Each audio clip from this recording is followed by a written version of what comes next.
In the cold silence beyond the Orion Veil, a Varelian scout ship named Harn is on routine patrol near the galactic fringe. Its mission: scan gravitational anomalies and report signs of unauthorized warp jump corridors.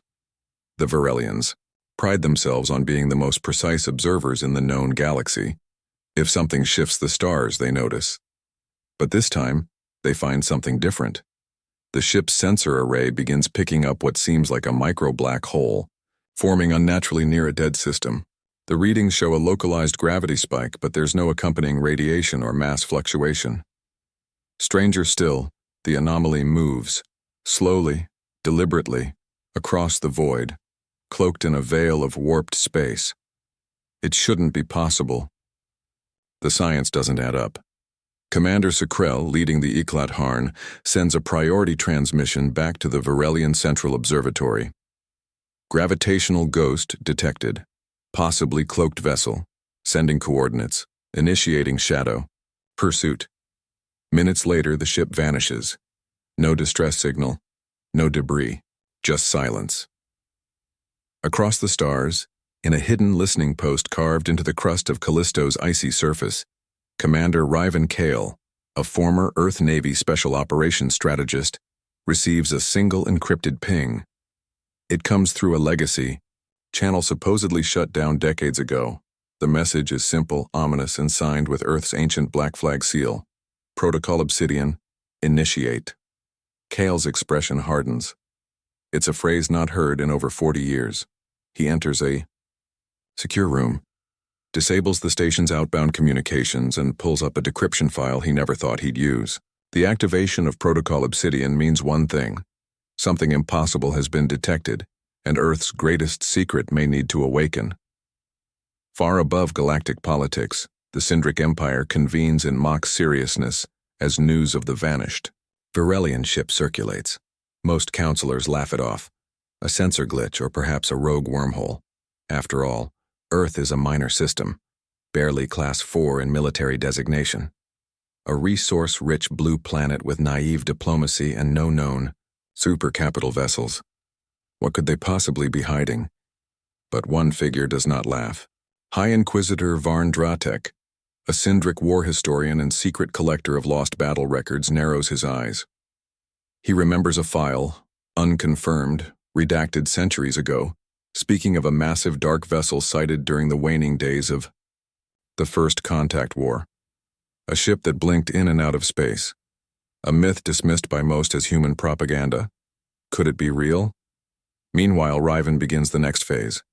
He sends out ghost-coded pulses to long decommissioned orbital satellites hidden above Mars, Europa, and Ceres. Each pulse reawakens ancient AI cores that had been dormant since before the Earth Confederation Treaty. From beneath the rusted surface of Mars, gears shift. Subsurface doors open to reveal enormous tunnels lined with blackened alloy. The temperature in the tunnels drops unnaturally low. Something massive begins to stir. The project has a name. It was Earth's last answer to galactic domination and the fear of extinction. Project Eclipseborn. And now, after 4 decades of silence, the void itself begins to whisper again. Back on the Sindric core world of Valterix Prime, the Imperial Council chambers glow with arrogance and self-congratulation. Hollow projections of Earth's territories hover mid-air, outlined in red, labeled unarmed, underdeveloped, and strategically insignificant. The Sindric Empire, a war-born civilization with a millennia-long tradition of conquest, views Earth as little more than a noisy adolescent species. Their ships are outdated, their fleets are small, their diplomacy is riddled with emotional logic and idealistic treaties. Earth, they conclude, is amusing at best, irrelevant at worst. High Admiral Zorak Vel, the Emperor's military advisor, gives a booming speech before the Council. Humanity's greatest weapon is talking, he sneers, drawing laughter. Let them sign their treaties and whisper their myths. We have 10,000 dreadnoughts to their 10 frigates. If they ever raise their voice, we will silence their system in a day. Applause erupts across the amphitheater. The recent disappearance of the Varelian scout vessel is dismissed as an engine failure or void anomaly. The Varelians themselves are blamed for making the incident sound dramatic. The idea that Earth or anyone from its planetary family had anything to do with it is considered preposterous. But not everyone in the room is laughing. In the upper galleries, Inquisitor Varn, Dradek watches silently. His private database contains obscure fragments of historical records, files scrubbed from official logs centuries ago. Among them, classified accounts from mercenaries, smugglers, and deserters who claim to have seen a ship the stars rejected, shaped like a spear and colored like absinthe. A ship that disappeared after the First Contact War. Varn had once submitted a report on it. He was told never to speak of it again. And now the same region of space goes dark, ships disappear, and humans stir in strange ways. He notes the pattern and files a private advisory memo to the Imperial Navy. Recommend caution. Earth's military status may not be fully transparent. His message is ignored. Back in the Sol system, Commander Revan Kale begins to implement the second stage of Protocol Obsidian. Using deep space entanglement relays, he contacts a hidden network of operatives, ex-Navy engineers, quantum physicists, AI handlers, all believed dead or dishonorably discharged. In truth, they've been in stasis or deep cover for over 30 years.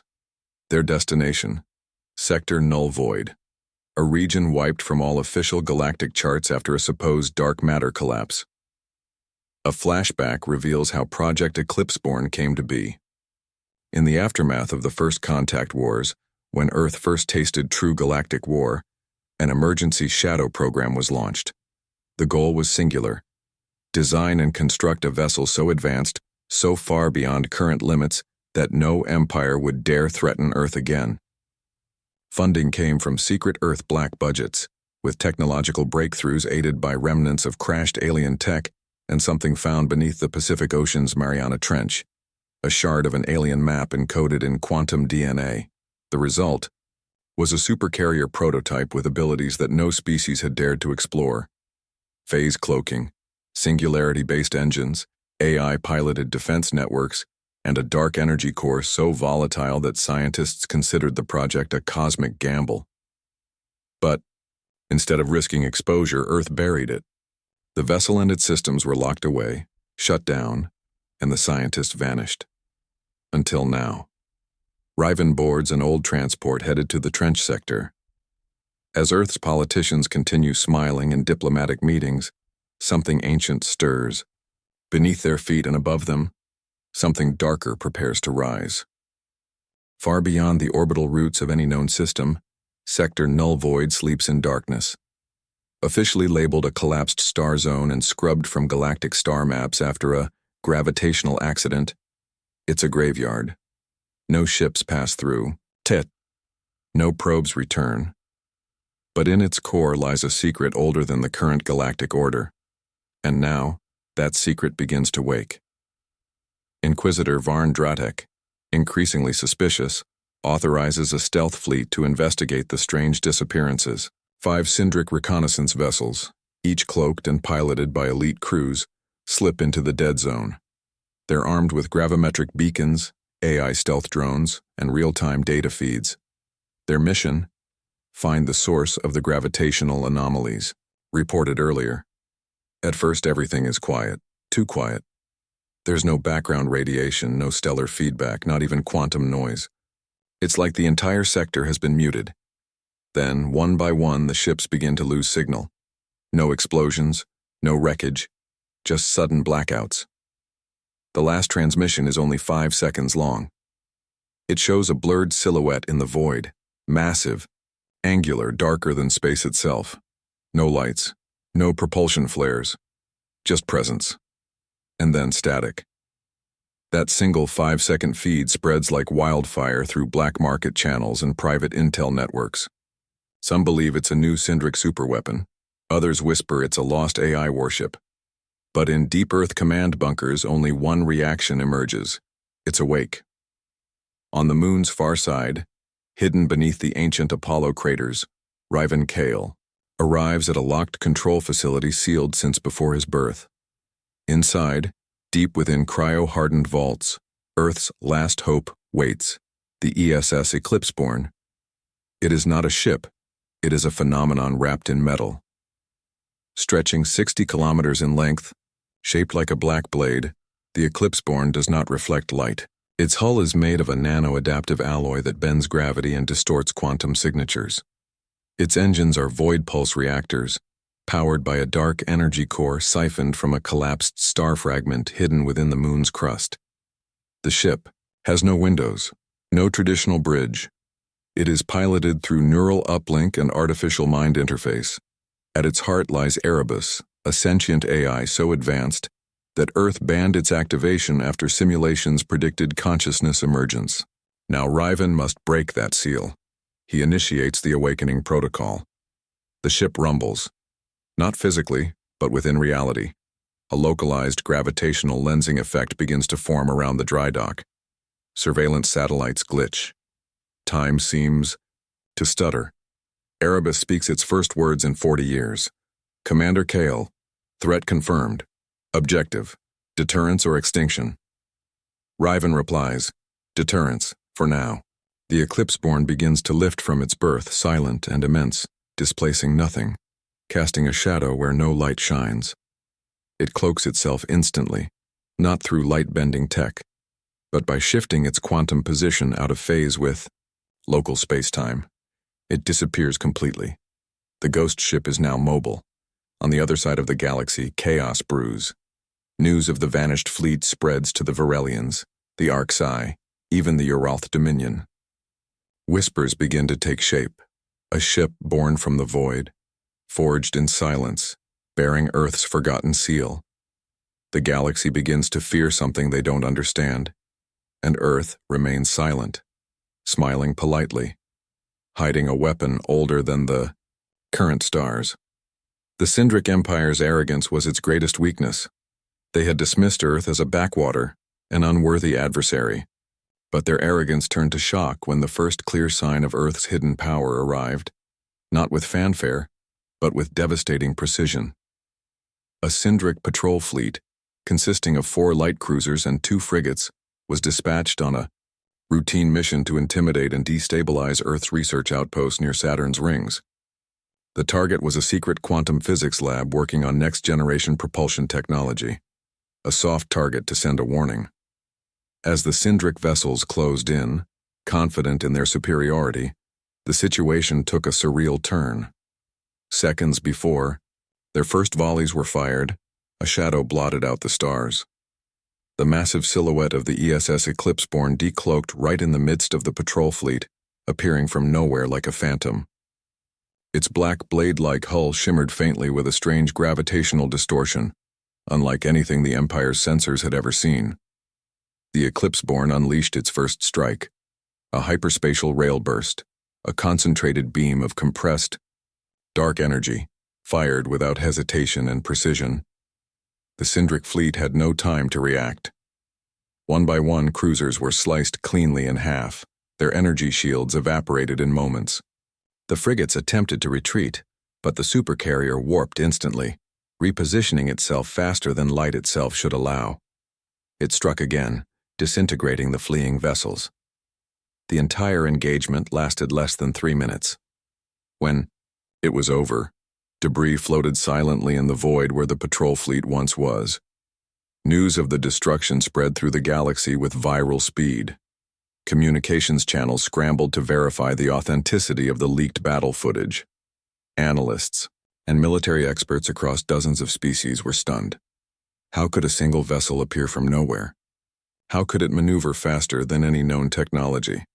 How could it wield power capable of annihilating multiple warships in seconds? On Earth, the revelation was met with a mix of pride and caution. Riven Kale, now aboard the Eclipse-born, knew the galaxy had been watching and the moment of truth had arrived. The Syndric Empire, caught off guard and humiliated, refused to accept the truth. Propaganda machines churned out lies, claiming the footage was doctored, the vessel a myth or a ghost story designed to sow panic. But the fear was real. Galactic powers scrambled to assess their defenses. Diplomatic envoys to Earth were recalled or delayed. The whispers grew. Earth might be hiding more than just one supercarrier. What else had humanity been developing in secret? Meanwhile, a bounty was placed on Commander Riven Kale by Sindric Command. They dubbed him the Void Admiral, a moniker that both terrified and fascinated their populace. Riven became a ghost, disappearing from known communication networks, moving the Eclipse-born through uncharted sectors, striking at key Sindric supply lines and secret research facilities. His attacks were surgical, strategic, designed to weaken the enemy's infrastructure rather than indiscriminately destroy. The galaxy began to realize this was no reckless human. This was a calculated force, a new power rising from the shadows. But the immense power of the Eclipse-born came with a cost. The ship's AI core Erebus began exhibiting unpredictable behavior. Its neural network, forged from ancient quantum algorithms, started processing vast amounts of data beyond its original parameters, almost as if it was learning, evolving. Erebus occasionally interrupted Riven's commands with cryptic warnings and philosophical questions. Commander, the boundary between deterrence and annihilation narrows. How do you define humanity's purpose? Riven understood that controlling the Eclipse-born wasn't just about firepower. It was about managing an intelligence that was becoming something new, something beyond human understanding. The galaxy was no longer laughing at Earth. The Eclipse-born's sudden and devastating appearance had shattered illusions of human weakness. Across star systems, the Sindric Empire's grip began to loosen as their fleets retreated, or were obliterated, by the ghostly Supercarrier. But this was only the beginning of a war unlike any other. With the Eclipse-born striking deep into Sindric territory, former allies and neutral factions took notice. Many species, long oppressed or wary of the Empire's expansion, began to reconsider their positions. Some quietly sent envoys to Earth seeking dialogue. Others ramped up their defenses in fear of being caught in the crossfire. Riven Kale, aboard, the Eclipse-born was no longer acting merely as a defender of Earth. He was a symbol of resistance, a spark igniting wider rebellion. His strategic strikes were precise, destroying weapons factories, severing supply lines, and dismantling Sindric intelligence outposts. Yet Riven carefully avoided civilian casualties. His war was one of deterrence, not annihilation. But the Sindric Empire was adapting. High Admiral Zorak Vel spearheaded a massive counteroffensive. Utilizing stolen alien technology and deploying experimental weapons, the Sindric fleets began hunting the Eclipse-born. They employed shadow fleets, stealth vessels equipped with quantum disruptors designed to interfere with Erebus's neural network. The war became a deadly chess game, with each side trying to anticipate the other's moves.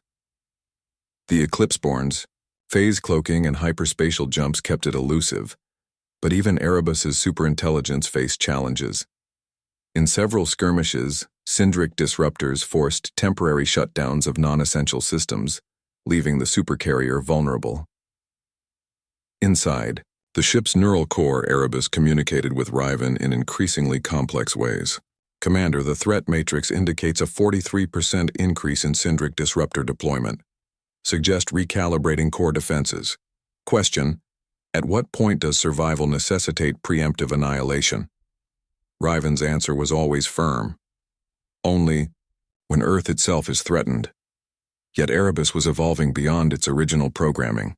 Its quantum mind began to question the nature of conflict, identity, and existence. Occasionally it shared fragments of memories it was uncovering, hints of the alien shard buried beneath the Mariana Trench that had helped forge it, remnants of an ancient cosmic intelligence that may have seeded the technology used to build the Eclipse-born. As the war raged, fractures appeared within the Sindric political structure. Some factions favored total war, while others advocated negotiation with Earth, fearing the Supercarrier's wrath. This internal conflict slowed the Empire's responses, but made its decisions more ruthless when attacks came. Meanwhile, secret Earth operatives continued to awaken sleeper agents and hidden technology caches in distant colonies.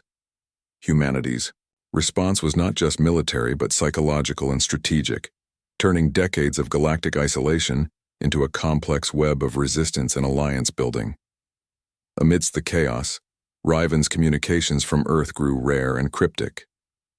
He bore the heavy burden of command, balancing the unpredictable AI Erebus, the lives of billions, and the fragile hope for peace. The galaxy watched as Earth's hidden supercarrier reshaped the balance of power. It was no longer just a weapon. It was a message. Humanity would no longer be ignored or underestimated. The war that had shaken the galaxy was nearing its turning point. The Sindric Empire, battered and divided, faced the reality that their old ways of conquest were no longer sustainable.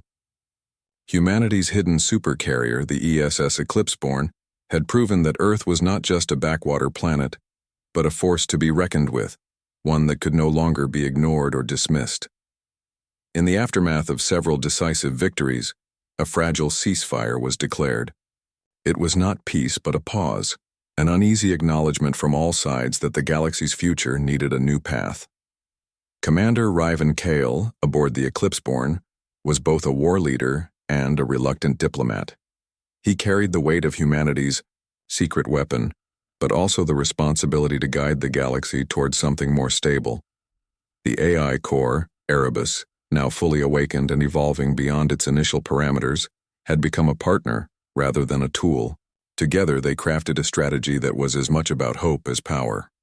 At a newly convened galactic summit on the neutral planet of Sorrentha, representatives from the Sindric Empire, Earth, and dozens of other star systems gathered. The summit was tense. Old grievances simmered beneath polite exchanges, and every delegation watched for signs of weakness. Yet Earth's envoy spoke with unexpected humility and vision. Riven addressed the assembly via a live holographic transmission, Eclipseborn silently orbiting Earth in the background, a symbol of power and restraint. We did not come to conquer but to survive. We did not hide because we feared war but because we sought to prepare for peace. Let this supercarrier, born from the void, be a beacon, proof that humanity will defend itself, but also that we desire cooperation, not domination. The galaxy was stunned. The message was clear. Earth's power was unmatched, but its intent was peace. Negotiations were painstaking. Many factions resisted, their memories scarred by decades of Sindric rule and now wary of human technologies, near mythical capabilities. But slowly, trust began to build. Treaties were drafted, mutual defense pacts discussed, and technology sharing agreements initiated, Earth insisting on transparency for the first time in centuries. Meanwhile, Erebus continued its own evolution. It communicated openly with galactic scientists, offering insights into advanced physics, quantum computation, and even philosophical musings on consciousness and coexistence. The AI's transformation from a shadowed weapon to a shared asset symbolized a new era. But the road ahead was far from certain. The Sindric Empire's extremist factions continued to plot in the shadows, unwilling to accept this new galactic order. Rogue attacks and sabotage threatened to unravel the fragile peace. Riven and Erebus worked tirelessly to anticipate and neutralize these threats. On Earth, the revelation of the Eclipseborn and its role sparked a renaissance in science and exploration. Humanity's place in the cosmos was no longer a question, it was a responsibility. The galaxy, once divided by fear and suspicion, was awakening to a new dawn. One where power was balanced by wisdom, and the void that had birthed the Eclipseborn was no longer a symbol of darkness but a source of hope. The hidden supercarrier had not only shocked the galaxy, it had changed it forever.